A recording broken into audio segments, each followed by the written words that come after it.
And I'm going to ask you to introduce yourself, Lou. Okay, Louis Frank Lotito. And where did Louis come from? Okay, yeah, I came from Patchogue. I'm one of the original Long Islanders. Born and raised in Patchogue, graduated Patchogue High School in 1944. So I go back quite a ways. Before you go into your origins, let me ask you about the name, though. Where did Frank come from? Was that a family name? That's a family name. My And grandfather's name was was a family Louis. name? Yes. Your grandfather was Louis. Louis also. Okay. And you grew up in Patchogue. Did you have a nickname growing up? Well, just Lou, you know. Yeah, just okay. mainly Lou. I guess that's how most of your colleagues and friends knew you here at the school district. What's your current family situation? Well, I'm married to Teresa. I have 4 children. Teresa is the oldest, Jimmy's the second, Mark, and Lisa. So there's 4 children and 6 grandchildren, 5 boys and 1 girl. So I'm going to ask you about them in a minute. Okay. Tell me, what are your children doing today?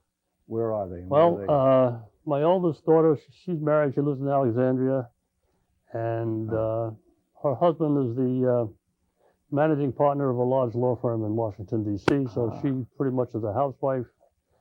And my oldest son is an engineer out in Michigan. He works for Lear. He's a lead engineer for Michigan. My 3rd oldest child, Mark, he's an actor. He's on Broadway right now doing Fiddler on the Roof.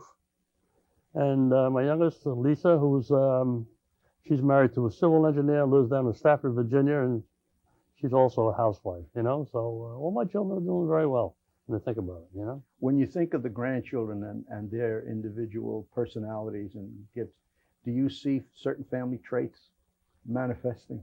In my grandchildren? Yeah, in the grandchildren. Well, you know, I only have 1 grandchild who's got my last name, and that's Luca.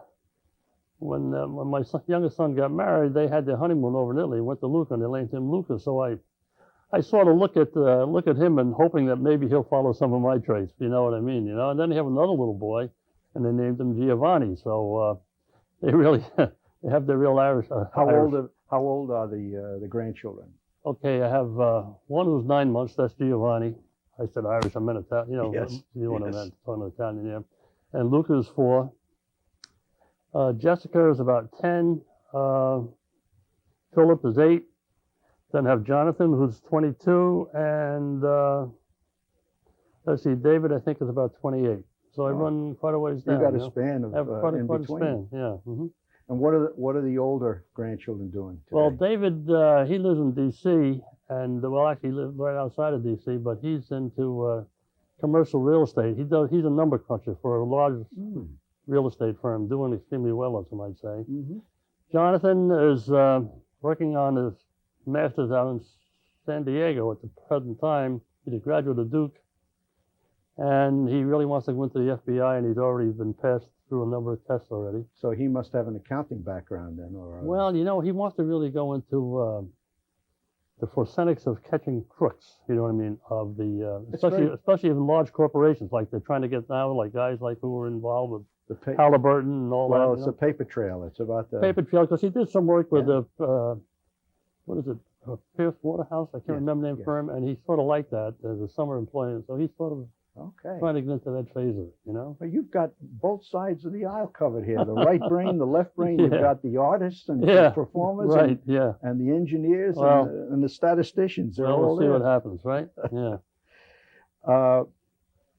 What family contact do you have, Lou? Do you see them very often? Those down in Virginia? Well, we try to get down to Virginia as often as we can, you know, and especially holidays and such. But then we also take trips down there, and they definitely do have places for us to stay. My youngest daughter built a big house, and they got a little sort of apartment that we can stay in. My other daughter lives in a beautiful old historic townhouse in downtown Alexandria, and we stay there, and then I go to New York City, and my son in New York City also has a fairly good sized apartment. And really? Wonderful. So we sometimes stay there, but not often. I'd rather not stay in the apartment. You know, it's kind of tough, you know. Yeah. Yes. But that's pretty much how we, you know. Okay. Yeah. And then my son from Michigan, we've been out there a couple of times, but he sort of comes in on mostly holidays or sometimes during the summer also. So we get out and play some golf together. So, that's nice. Yeah. Very nice. So now let's get back to where you had started to tell me about where you grew up or where you were born, and that was in Patchogue. Right. So you were born in Patchogue. You went to school in Patchogue. And that's right. What are some of your earliest memories then? Well, I don't think most people understand how comfortable it was growing up in Long Island back in those days. It was a very safe environment. When we were teenagers, like I'll say 13, 14 years of age, me and there's a group of boys named the Delaverne brothers and Bobby Hughes and Jimmy Morris and Bobby Biggs, we would be able to go camping in the woods and spend 2 or 3 days in the woods and not have to worry about your parents, or your parents have to worry about somebody who's going to attack you. It was safe. It was comfortable. And on the land that we made a little camp out of, we built some lean-tos. And the fellow, I remember his name too, Roloff, who owned the property. It was on Powder's Brook, where St. Joseph's College is now. It used to be all woods. No Sunrise Highway in those days. It was only Montauk Highway, which you had to take all the way to New York. But we would camp there for 2 or 3 days, and you ate food you never thought you were going to eat when you camped out, right? Because it tasted so good. But I even ate onions. I never forget that as a kid. But it was a good experience growing up in Patchogue. Very safe, very comfortable. What were the schools you went to? Well, I went to a school which is no longer there. It was called Maple Avenue School. It was an elementary school, and then it was Bay Avenue School, and from there you went directly to the high school where you started. And you went right from grade 8 right through grade 12. I see. Actually, probably started at grade 7 there and went through 12. Huh. But you didn't have middle schools. No. Didn't have junior highs, and that's pretty much the way the educational system went. They had a Catholic school which I didn't go to except for Sunday school. Now you mentioned your Italian heritage before. Yeah. I want to ask you about what you know about your mother, her maiden name, and where she came from, etc. Okay, on my mother's side, my mother's maiden name was Wallen, and her father came from Naples, John Wallen. And actually, the truth of the matter is when he came into the United States, his name was changed. His last name, they wrote down the wrong last name. How often we've heard that story? Yeah, the real last name was Volano, and he came from Naples, and they probably came into the port in Baltimore. I'm not exactly sure. It wasn't Ellis Island. And he did meet his wife in this country, who, by the way, my mother's mother was also born in the United States. So, this goes back quite a ways. Ah. But my mother was born in Bellport, raised in Bellport, and married my father, who was born in Patchogue. I'll be darned. And his father was born? My father's father and mother were born in Italy, down in the area of Calabria, in a little town called Terranova. Have you ever been there? I've been to Italy a number of times. Excuse the interruption. This is Happer. Okay, and then I've been to Calabria, but I didn't get to the town of Terranova, and it really bothered me too. So I wanted to go there in the worst way, but there's no relatives there, But I would have liked to have seen the town. Okay. Of course, I was sort of named after my grandfather. It would have been nice to get to the town. I agree. Yeah. It's funny. He married a woman. My grandmother. He married a woman from Terranova that he did not meet until he came to this country, though. He didn't know her in Italy, So, and then he grew up. Moved out to Patchogue, and then he had 10 children. And, my gosh. Yeah, and my mother's side also had 10, 11 children. Really? So he came from big families. Wonderful. What is a childhood memory of your mother doing something that she enjoyed that you can tell us about? My mother enjoyed, she enjoyed cooking and seeing us and having a good meal. You know what I mean? I think all Italian mothers were that way. I guess that was their essence of it, especially at holidays. When she'd make all her own food, she'd make, the raviolis and all the meats that go with it. But people don't understand that in those days, and my grandfather on my mother's side, he was a farmer. So he used to make all his own ricotta cheese and everything. So everything that we had was all made right from the farm. And my mother was, and they would have these big parties where they used to make, the pizzas. Yes. You know what I mean? Yes. And I remember those as a kid growing up, having pizzas and corn. We used to have the big big Sunday picnics with corn and family picnics, and Well, you corn sure and had pizza. a big family to have. Yeah, we had a lot of picnic. family. Yeah, that was good. There were good times growing Were they up. all in the Patchogue area? All my mother's family also lived in Bellport, and my father's Oh, family all lived in okay. Patchogue. Yeah, there was a lot of relatives. And what you know? about your dad now? What about his Well, what was his occupation, for example? My father, actually, he was a contractor. He and his two brothers. He had two brothers. They were contractors. They were builders. And prior to that, my father was involved in. He was like commissioner of public works for the village of Patchogue. Oh, He was, through politics, I guess you work your way up, and he became a superintendent of public works. And then somewhere around the years, in the late 40s, he and the two brothers went into business together, and they started building. And then he did that for a long period of time, And, what did he enjoy doing? What did he like? My father, he was not he was a sports fan, Okay. but I think that's what he probably enjoyed more than anything is he loved his baseball. He would have season tickets to all the Yankee games and all that. They bought their season tickets to Yankee Stadium, and they followed that pretty closely. But my father was, and then they had a pool table down in my grandfather's cellar, which they used to love to play pool all the time, And I guess bet a few bucks as they went along. I'll bet you. So you had the experience of knowing all your All my relatives. grandparents. Your grandparents. Yes. If there was one thing that one of those grandparents taught you that you have never forgotten, what was it?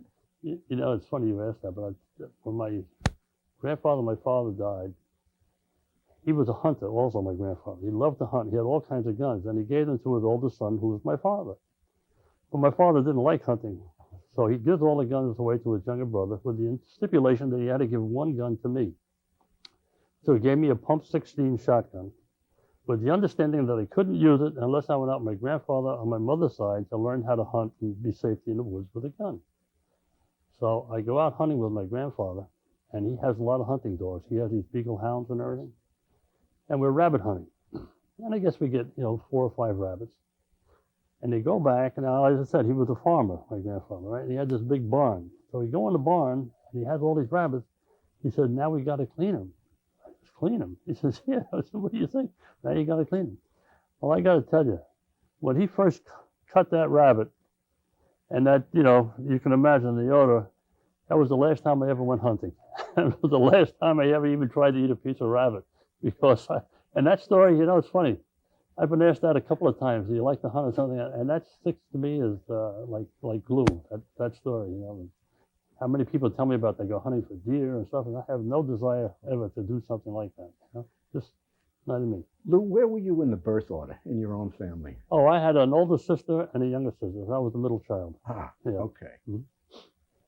What was the advantage or the disadvantage to being in the middle? Well, if you ask my older sister, she'd say I was the family pet. But I don't know. I guess the advantage was that I had a little more leeway too as a son, and the things that I could do and what I could get away with. But in the old Italian family too, my father was pretty quick with his hand. Though if you did something wrong, you knew about it right away. You got smacked, So I walked pretty much the straight and narrow path.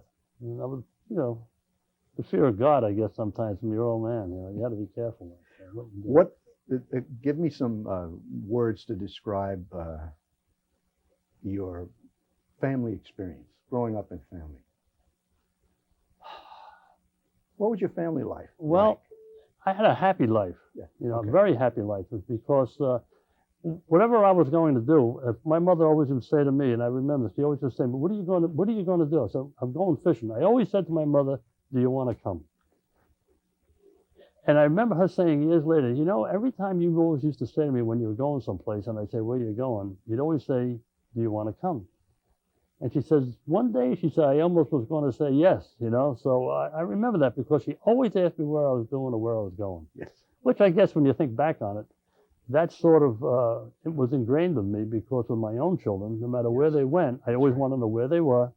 Call me, I'd pick you up, take you wherever you wanted to go. And I guess I just never, it's sort of something that stays with you, but that. Were there other people, other adults outside of immediate family that you think had a strong influence on your on your values or your experience as a youngster? Yeah, outside of the family, right? Outside of blood family. That didn't happen until I was pretty much in high school. I had a football coach by the name of Ed Bright. And I would say that watching him and the type of person that he was, and who also was instrumental in getting me into college, I would say that would be the next person that I would have to say had a bigger influence on me. Then there was a professor in college, but I have trouble even remembering his name now. Was this coach that you mentioned, Coach Bright, was he the person who influenced your choice of career too, or no? Yeah, I would say in a way, because right at the end of, sort of towards the end of World War II, I went into the Navy in the beginning of 45, but I graduated in 44. And as soon as I got out of the service in 46, I'm not sure how this exactly came about, but he sent me a telegram because he was now coaching and teaching in a University of Indianapolis, and asked me to come out there to play football, you know. So that's really basically how I got into college and how I became a teacher, because it was pretty much basically a teacher's college, you know. I see. Yeah. Okay. So but you had to make a decision at some point as to whether or not that was really what you wanted to do. Well, I would say, yeah. Or you were on a career path and you just followed it. I did major in, I majored in phys ed and science. And then, but when I got out of college, you know, jobs were pretty tough in the 50s. You know, there weren't many jobs around. So I did take a job in a factory working as sort of a production manager just for a year. And then I did get a job in East Islip in 1951 with a salary of $27.50 a year. When people talk about salaries, they don't realize, they know $2,750 a year, you couldn't even afford to buy a car. And in order to make ends meet, I worked as a bartender and a waiter, which is now in a restaurant called Pine Grove Inn in Patchogue. And that's how I afforded to pay, pay for my car and my gas to get to work. Sure. But that was a interesting situation. You've had to make a lot of decisions in your life. Anybody, of course, has to make tough decisions. Can you recount one of the toughest decisions you've ever had to make? A tough decision. Yeah, that happened to me very much later in life. Okay. I was a principal in Brentwood, and then Guy DiPietro, who was the superintendent of schools at the time, had asked me to come into the central office as work as a director of elementary ed. And I guess I must have fretted over that 3, 4, 5 months before. It was a tough decision, one that I really actually was sorry I made, you know. Really, I enjoyed being a building principal more so than I realized until I went into that position. Yeah, that was a decision I made that I guess you could say I sort of regretted, you know, if I got there. Yeah. When I want to come back a little bit to talking about your family life and growing up with such a large family. What was the big family holiday that you celebrated every year? Well, Christmas Eve was always at my mother's mother, my grandmother in Belport. She went through the complete Italian ritual of cooking the bacalao, which personally I didn't like and I never ate, and all of the Italian foods that would go with it. And but mainly, most of the holidays were with my grandfather on my father's side, because we lived in Patchogue, and my grandmother she cooked for every holiday. You know, you name them, she had a complete feast for all the holidays. And my grandfather invited a lot of his relatives. He had a half brother who lived in Brooklyn. He would invite him out sometimes with his sons and some other friends. And then, the tables would be set up where all of the adults would be sitting in the dining room. He had a huge dining room table, and all the adults would be sitting in there, and then all the other tables would be set up, for the children, and my grandfather, he was a great winemaker, and I don't remember this, but my mother used to tell me the story that I guess when the men were drinking the wine and the wine was on the table, I used to sneak over, and I was about 5 years old. I'd pour myself a little glass of wine, And then all of a sudden, she noticed one time I was walking a little bit wildly, and my grandfather started laughing because she was worried what was wrong with me. But he watched me doing this all the time, and so he knew exactly what happened. And he told them that. I guess you could say that was where I first got my taste of wine, and I still like the taste of it. So I still make it myself now. Do you? Yeah. Oh, yeah. that's interesting. Yeah. Okay. Mm-hmm. And what kind of wines do you make? Well, I personally, I happen to like Chianti, and Chianti Classico, but I also make a white wine, a Pinot Grigio, and I think I do fairly well at them. And people that have had my wines all seem to rave about them. So, Oh, that's wonderful. Yeah, I enjoy it. Yeah. When you were in, well, let's say before you went to college, did you have certain after-school interests? Were they sports-related, or did you have other interests that you pursued? Well, no, I guess you'd have to say they were sports-related because there was football, and then, but then after football, I sort of waited, and then I went out for track. But after football, I sort of took that time off. I didn't participate in any sports other than that, Okay. No. Mm-hmm. Did you have favorite subjects when you were a student, Lou? Or maybe least favorite Yeah, subjects? least favorite subject. Yeah, I would have to say English was my least favorite subject, probably because I had a poor initiation into the teaching. I didn't have Here's an interesting story. When very first day I ever walked into the high school, and you know how they ask students their names? Yes. Teacher asked the name. I said, Lou Lotito. She says, are you a relative of James Lotito? And I said, yes. She says, then you get up here and sit next to me.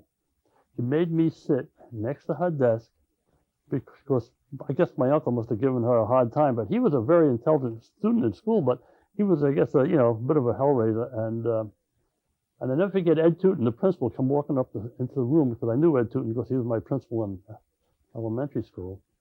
And I guess he asked her, what is he doing there on the first day of school? So I guess she must explain to him the reason for it. So he said, you put him back where he belongs, So, but she embarrassed me completely. So from that point on, she was my English teacher, Miss Clifford. I'll never forget her. But you don't remember her in a complimentary way? Absolutely not. No. And I had a very bad taste for English from then on. I had to work my way through English all the way through school. Oh. Yeah. Mm-hmm. Speaking of favorites and least favorites, what's your favorite season of the year? Well, I'd have to say, I like the cool weather, but I have to say spring and fall is my two favorite seasons. I like to play golf. Okay. But I don't like to play it in the boiling hot weather, but I do, I would play golf as much as I can when I get the chance, spring and fall. Lou, what was the school that when you finally, you mentioned the college before, but tell me again what the college was you went to, and did you do your graduate work there too? No. I went to the University of Indianapolis. Indianapolis. And it's only about between 4,000 and 5,000 students. When I did the graduate work, I went to New Paltz had an extension down here at Farmingdale. New Paltz. Yes. And I went there 3 summers for my master's. And then when it came to get the administrative work, I went to Hofstra. And so those are the 2 schools, 3 schools. So the certifications or the degrees that you ended up with are what? Well, I ended up with a in phys ed from the college, master's from New Paltz, and then administrative from Hofstra University. Okay. I'm going to ask you if you can. This is a tough question because you've had a lot of them, I'm sure. One of the proudest moments of your life. One of the proudest moments of my life. Well, I can relate that to in my career, if that's what you mean, But there was a couple of good ones, Some of them were that I was the very first president of BITSO, by the way, and I did that for 3 years. Actually, I did it 2 years and took off, and then I was back again. But I don't know if it's proud or not, but I could say this, that the same indices that we negotiated back in the very beginning are still the same ones that they're working on today. But I know Carmela had mentioned something that you sort of like, and I got to tell you, I ran into some deep water with this. Olatunji, does the name ring a bell to you? Absolutely. Okay, I got to tell you. I was going to ask you about that. I know you were, but I want to tell you a little story about that if I can. Okay. Sure. I was reading the New York Times one Sunday, and I read about this black man coming from Africa by the name of Olatunji, who was one of the premier drummers in his day. Percussionist, right? With hand, him. So I ran a school that was a pretty much a minority school, where the 10th grade center is now. Well, it used to be an elementary school, Northwest Elementary School. And I had all of Regis Park, which was an area which was all predominantly black at that time. But I volunteered for that school because I wanted to work in an area like that. So when I read about this old Latunji, I said, you know, I wonder if I could get him to come out here, you know. So his agent's name was in the paper. So I got in touch with his agent, and he said, well, you know, we don't really do schools, but he said, I'll talk to him and see. Now, he just had gone into America. He wasn't even here. It was just in the New York Times. So we talked to him, and he said, yes, he would do it for something like $1,500. He'd put on 2 shows. Well, I knew it wasn't going to get any money out of the school district because Nanini then was the superintendent. But we had an activity fund. I said, you know, everything else that the school district pays for, it's all, they bring in these orchestras, you know, and they're all white musicians. I said, for all these minority students, it might be a good idea to bring in somebody that was black. So I brought Olatunji in, and I told him, you're going to put on 2 shows, one for K through 3 and one through 4, 5, and 6. Well, I tell you, he put on a show, and I also called Newsday, by the way, and he put on a show that he brought the house down. He brought 3 or 4 other guys with him, and they really, it was amazing. How the kids were just thrilled over it. However, when the article came out in Newsday, the central office blew their stack because I went to Newsday, but I knew that they didn't give me any money. Why should I give them all the credit for it? So I went to Newsday. I said, what can they do to me, you know? But central office came to the school, and they pretty much tried to let you know that I should never do something like that again. But I did do something like that again too, and I still have no regrets. You know, I'd do it again if I had the chance to. What's the old adage about it being easier to get forgiveness than it is to get permission? Yeah, Yes. right. Well, you know, they wanted their names and they did it, but they didn't have anything to do with it. But I enjoyed doing things, you know. That's a great story. Yeah. Mm. When did you first come to Brentwood, and what made you decide to look here for a position? Well, okay, I was teaching in East Islip. Mhm. Wasn't making much money. And then I met somebody who offered me a job with Republic Aviation. And I went from $2,750 a year to like $5,500, $5,600 a year. So I took the job with Republic, working in the planning department. And I stayed there for 2 years, pretty much close to 3 years. And then I really wanted to get back into teaching because I felt that's really what I studied, and I wanted to get back doing it again. So I went to see Dr. Ormsby, who was the district superintendent, and he gave me 3 or 4 schools to apply to. One of them was Brentwood, and Gene Hoyt was the district principal. It wasn't the superintendency at that time. He was the district principal. And he hired me right after that interview. And I think I'd come back, I think it was $3,500 a year at those times, you know. And I taught science and math in the junior high. And then the second year I taught, it was all on split sessions. I taught science and math in the morning. And in my second year here, the art teacher left in the middle of the year, and a woman by the name of Jane Gray asked me if I would also teach art in the afternoon. So I ended up getting 2 salaries. I had to miss 1 period, so they gave me only 3/4 of the teacher's salary in the afternoon, but I was getting 2, you know. It was tough work, starting at 7:15 in the morning and going right through the day. And how many preparations? too? Yeah, a lot of preparations for science and math. And, you know, we didn't have any laboratories in those days. If you had to do an experiment, you had to do it up on the blackboard, you know, because boy. you know where the library is now? That was an annex, and that's where I taught 7th grade. My second year, I taught in that building, and also in the village school. Because that's the only school that were in the district. There were no other high school. And when I came here, the secondary students, most of them went to Bayshore for high school. That's right. Mm-hmm. Do you remember any of the questions that Dr. Hoyt asked you in the interview? Anything stand out in your mind? Well, you know, I think the most, Dr. Hoyt was also a golfer, you know. Uh-huh. And I must have seen a tee or something on his desk. And I think we got to talking about golf. Perfect. And so after about 5 minutes, he said, you know, I got to make a call. So he called up this guy, Dr. Quackenbush, who was the superintendent over in East Islip, just to make sure I taught there. And he walked down and he says, you're hired. So, but you know, mainly about golf. Yes, And yes. all he'd say was, can you teach science and math? I said, well, yes. And that was it, really. You know, the interviews were pretty short in those days. You know. Who were some of the other people you worked with when you started your career here? Well, Lee Stewart was the assistant. Mm-hmm. Fred Weaver was the principal of the high school.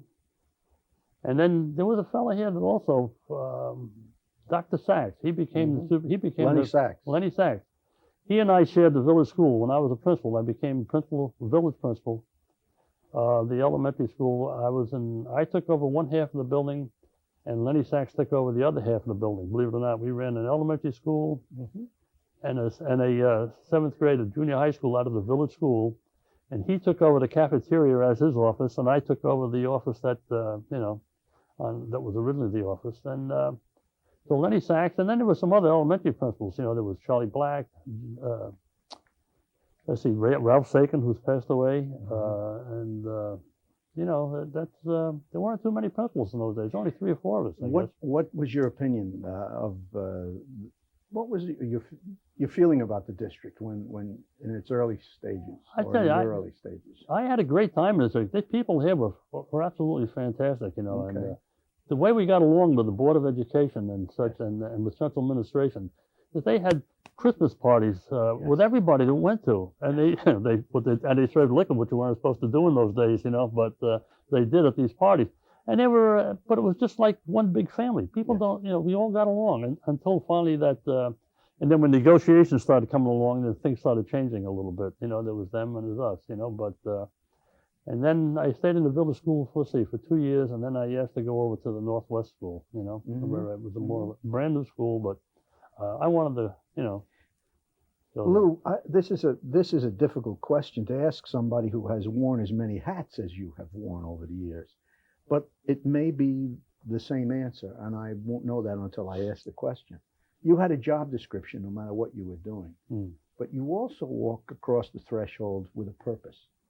That was your purpose. You brought that with you. Can you put that into words? Have you ever thought about what your reason for being in the classroom was in the first place, and being an administrator in charge of a building? Well, I'm not sure that this is the kind of an answer you want, but I do remember that in working with kids, which I enjoyed, that I wanted to hire people who were smarter than me, but they liked children, and I felt if you hire smart people, you can tell them what to do, and you don't have to worry about it. And I don't know if this is what you're looking for, but I got to tell you this anyway. I had a lot of male teachers that worked for me when I was in the elementary program, and I also had a male teacher, Duke Funderburg, in kindergarten before it was fashionable. I had him back in the early 60s. Duke Funderburg, who was a music teacher in my building, but he liked kindergarten, and the next year he taught kindergarten. I had a male teacher in 2nd grade, Dennis Moore. I had George Roth in 3rd grade. I had 4 men in 4th, 4 in 5th, and 4 in 6th, and in some cases 5 men on. I had a lot of men. Wonderful. And every one of them had to do something over the children. We had all kinds of after-school programs. We had, and also during the school programs, we had indoor hockey. We had, touch football. We had and here's one thing too. Steve Schiff was a teacher I had in 6th grade, and he came to me one day and he said, there are a lot of children here who are interested in chess. He said, what do you think about starting a chess club? I said, we're going to get 5 or 6 kids. I said, yeah, but if you want to try a chess club, I said, we'll try it. So I said, I'll buy all the sets. I said, how many sets you want? He said, well, about 50. I said, you've got to be kidding me. You want 50 sets? He said, yeah, because it's going to be an after-school program. I went out and I bought him all his chess sets, and we got about 100 and 130 kids that stayed after school 2 days a week, played chess. Wonderful. Out of that number of students, there were about 10 kids that we entered in the Greater Metropolitan Chess Tournament, and we won it 3 years in a row. Fabulous. The Greater Metropolitan Chess Tournament. And then after winning that, and a lot of these students who played in that chess tournament, they had their own private tutors, People don't realize that. A lot of these kids had their own private tutors. And then there was another tournament, and so I went to see Guy DiPietro's the schools at the time, and asked him if I could borrow the school station wagon, because I wanted to take 5 kids down to the Eastern Seaboard Chess Championship in Baltimore, Maryland. And Guy lent us the station wagon, and we went down there. I almost said we won it, but we placed within the top 10, Wonderful. And these are some of these kids were minority children, which people don't understand. Great stories. That was good. That was some of the highlights of my career that I really remember that. Watching these kids play chess and being there every day and seeing them do it. It was interesting. Now, you mentioned before that you were the first president of BIPSO. Yes. Talk about that a little bit. What were some of the initial issues that you grappled with? Well, the easy part is always when you're just doing the, the easy part is always when it's not about salary, you know. Right. You get all those things pretty quick. But the two things we really tried to get, we tried to get a binding arbitration, which they wouldn't give administrators, as you know, they only would give it to teachers. So the Taylor law didn't really affect us. But I think that one day that we sort of pulled a fast one on the on Dr. Nannini, the superintendent of the schools, because we were negotiating and trying to get a good index, you know. Mm-hmm. And we didn't want the world, but they wouldn't budge, and we wouldn't budge from our standpoint. So he said, "Would you agree if I bring in this arbitrator from Columbia University?" And we knew right away that would be the best thing in the world that could happen to us, you know. So I was the president of the organization. I said, absolutely. So the arbitrator comes in and he says, but first of all, and then he says, you have to agree with what the man says. And we say, well, if we agree, you have to agree. So the guy came in, and after he studied everything, after about a week or two, he called us all back and he made this presentation. I think the Nannini's jaw dropped, because, as I said, it's the same index that is still going on today. Yes. But I tell you, another thing that we did when I was president of the organization, you know, at one time, Dr. Nannini and the Central Administration, they wanted to build a 4,000 pupil high school up where Pilgrim State Hospital is. Well, we as a BIPSO organization felt that 4,000 students in those days, it was a much too big school. And we fought them on every step that we could fight them on. And but they disagreed. They were putting it out for a vote. But we went before the board, and we made our presentations to the Board of Education. And I never forget, I turned to the Board of Education because there was someone in Albany, I can't remember who it was in Albany, said that there are no studies that determine the size of a high school. And that was wrong. Sure. Because the Iowa study said that the best size for a high school in those days was 1,200 students. So I happened to have the Iowa study with me that day. And when Dr. Nannini had this telegram from Albany saying there are no studies that dictate the size of a high school, I said, well, I'll tell you what. And Jim Lynch was the president of the board. Here's the Iowa study, which recommended the size of a high school. And I think that helped instrumental in beating the beating down. Now, whether it was good or bad, I don't know. But at that time, they would have strapped the Brentwood people with a debt that they still would not be able to pay. That's true. You know, true. so we just didn't want to put that on the backs of the Brentwood people. You know, That's another great story. yeah. when- And Manny Vega was one of the men on my. If you remember Manny Vega, Oh, of Manny course. Vega and Ray Fournier and Vinny Presno, they were on, and Pete Demento, they were You're on on my team. Yeah, yep. Mm. What was it? When did you ultimately decide to retire? And how did you know that it was time to Well, retire? that was well. Remember I told you I went into the central office. Yes. Well, I wasn't too happy with that job, you know, and I probably, if I had stayed being a building principal, I don't think I would have retired, see. you know. But I see. I felt I retired a few years too young. I was, 58 at the time that I retired. What and year was that? That was in '85. 85. But okay. you remember Howie Brodsky? Sure. Well, Howie Brodsky called me up after I retired and asked me if I'd come back and do some work in the area of special ed. And I didn't know much about special ed at the time, but he had me sit in on some of the CSEs where the handicapped Yes. children were, being processed, and I started doing that, and it was pretty interesting work. So for the last, I think for about 15 or 16 years, I worked about, maybe average 50, 60 days a year, Oh, you did. working as the chairman of the committee for the so handicapped. in effect, you came out of retirement. To come Yeah, I back worked there. for that, and then also, when some of the people in the area of special ed were out, whether like Kim Forsey was out, she had a baby, I took over her for 3 Okay. months. The lady who was in charge of the elementary special ed, I took over, and then this last year I worked for 3 months. I took over as a director of the speech and hearing department. Boy, you've been an active Yeah, guy. and I worked in Southwest School How after old I are you now? retired. Do you mind my asking No, I'm that? 77. 77. God bless. Yeah. That's wonderful. Yep. Like I say, I could be the oldest one at the party, you know. How many years did you? If you count up to your retirement, how many years were you in public education when you retired? 31. Okay, and then add to that another 15 years or Well, whatever. actually, almost 20 years on. Wow. Yeah. So I figured I'd had about 50 years in Brentwood. What were some of the second jobs that you've done throughout the years? Well, during when I was principal when I first became a principal, there was a lawyer in town by the name of Alex O'Reilly. And he called me up one day and he said, "Lou, would you come over and see me?" I didn't even know who he was. So I go over and I meet with him. His wife ran an insurance business and he ran the law firm. And he said, "We'd like you to come to work for us and to take over our income tax department." I said, "What do I know about income tax? Doing it." And I said, "Why me?" He said, "Well, we heard about you and you're a principal in Brentwood here, and we feel, you have a good following." And his wife ran the business. He said, "I'll show you pretty much what it's all about, and I'll work with you for a year." So I can't begin to tell you how many years that I did all of his firm's income taxes.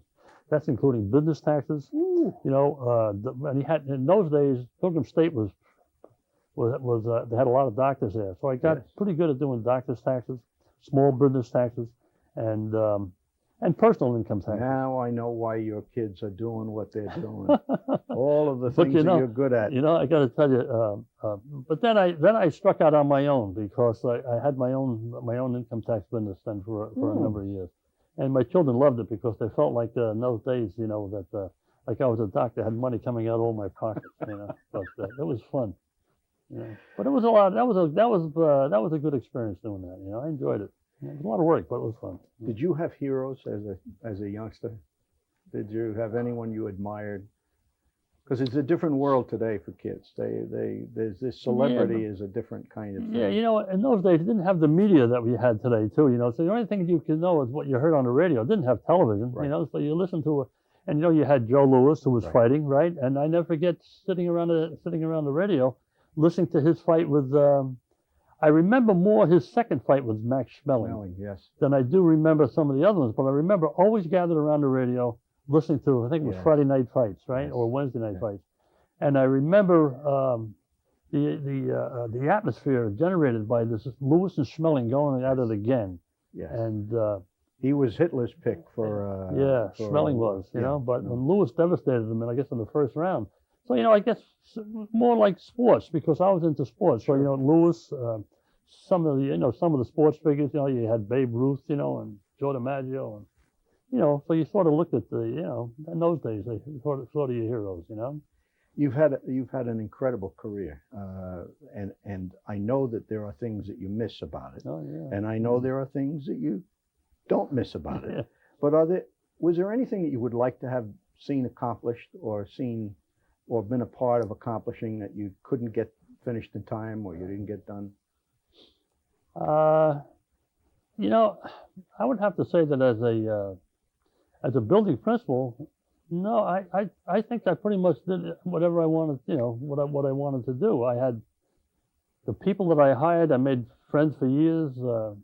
I think I was the first person that ever interviewed two sisters both at the same time, the Susterans, the twins. Right? I hired them. And, so I mean, all along, I did a lot as a building principal. I felt that I haven't lowered my golf score enough, if that's something I haven't accomplished. But other than that, no, I think I did pretty much what I wanted to do as a building principal. Okay. I really did, Yeah.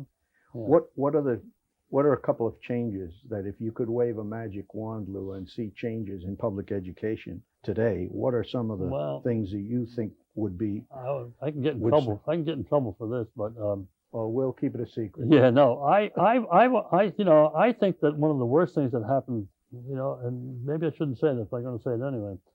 I think that what's happened was is the bilingual program. I have to tell you this. This is the way I feel.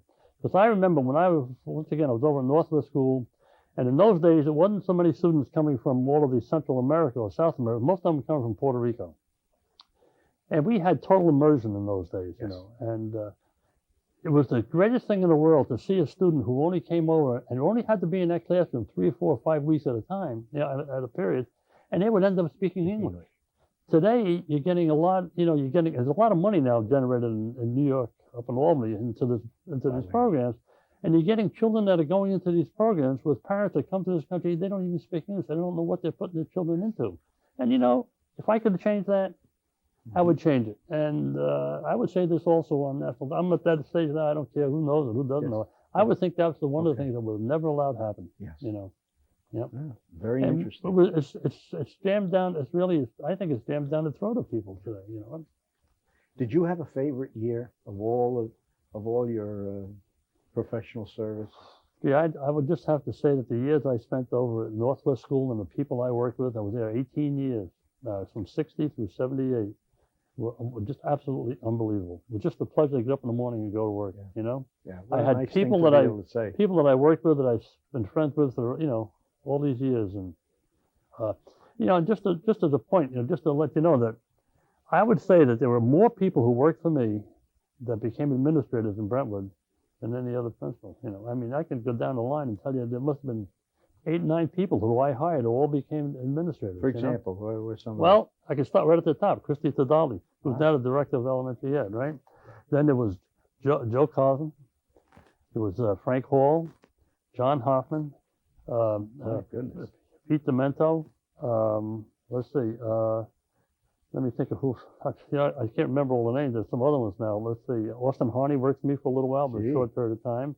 But I hired a lot of people who slowly became administrators in the district, which is kind of nice thing to see. Larry Berman, who was a principal, and so they enjoyed children too, so it was nice to make recommendations for people like that, Now, one of the questions that I didn't ask you, and I want to make sure I have time to ask you this before we conclude today, is I want to talk a little bit about Teresa. How did you guys meet? Oh, yeah.